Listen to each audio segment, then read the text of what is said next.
Hello folks, nice to see you and welcome to my painting channel and my studio, aka my living room, which I've turned upside down in order to be able to create this illusion. Today I'm going to be talking a little bit about loneliness, something which I'm pretty sure you felt as well at some point.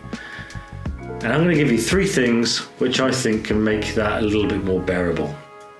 In the meantime, you can watch me paint this woman, someone who broke into my apartment on a late Wednesday afternoon and stole all of my tea, cake and biscuits.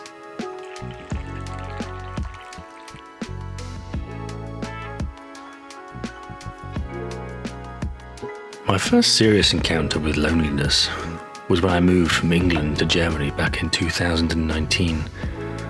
It was like entering a whole different world. I really couldn't speak the language that well, and I left all of my friends and family behind. However, coincidentally, I think it was these struggles that led me to dive deeper into art in the first place, as it was the best way for me to channel these kind of emotions. In recent months, I've been dedicating more time to art. Every evening so far, I've been coming home and standing at my easel, painting away with the curtains drawn under an abundance of artificial light.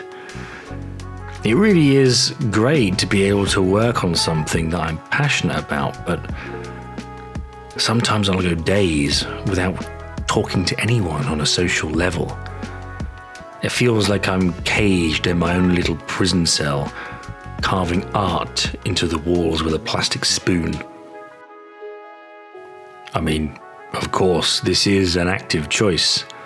I could be out there in the world spending time with other humans, finding new friends, or facilitating the relationships I already have. But I've decided to sacrifice all that and continue with my passion. Sometimes this passion of creativity is very isolating. And I think maybe it needs to be. The art, after all, is coming from within inside of you. Perhaps solitude is the most important thing, to be able to connect with oneself and listen to what your soul is telling you. For it to be correctly translated onto paper, wood, or canvas. If one is surrounded with lots of noise and distractions, then perhaps the art will be transmitted differently. I can imagine if you are painting with others, it could allow you to be more inspired, and it is fun. It really, really is fun. I've painted with people before in the past, and in terms of socially, it's fantastic. But if I'm trying to create a serious piece of art, something that maybe reflects something from within me, I think personally I would prefer to be alone. The times I've painted with other people, it's been great fun. It's been wonderful. But I think to a certain extent, I've never really taken it that seriously. I've only ever taken art seriously when I'm on my own and I can really think about the marks I'm putting onto the canvas. But what do you think? Do you think solitude is helpful, important? Or would you say being around others is better? Let me know in the comments. It's not all doom and gloom though, because I'm certain it's all going to pay off at some point. And in some forms it already is. When we do eventually get the chance to go out into the world and interact with people, we can use our art as a kind of bridge of communication. I think artists are very interesting people. I love talking to them. Artists have a different way of thinking. I feel they process the world differently and project that into their work. And this makes me very curious about them, especially if a piece of work speaks to me. Through our art, we're unique. It's a part of our identity. And I believe it is that uniqueness that will attract the right people. Regardless of the process, I believe that the result of your work can connect you with so many wonderful, like-minded people. I'll give you an example. I have a part-time job caring for the elderly.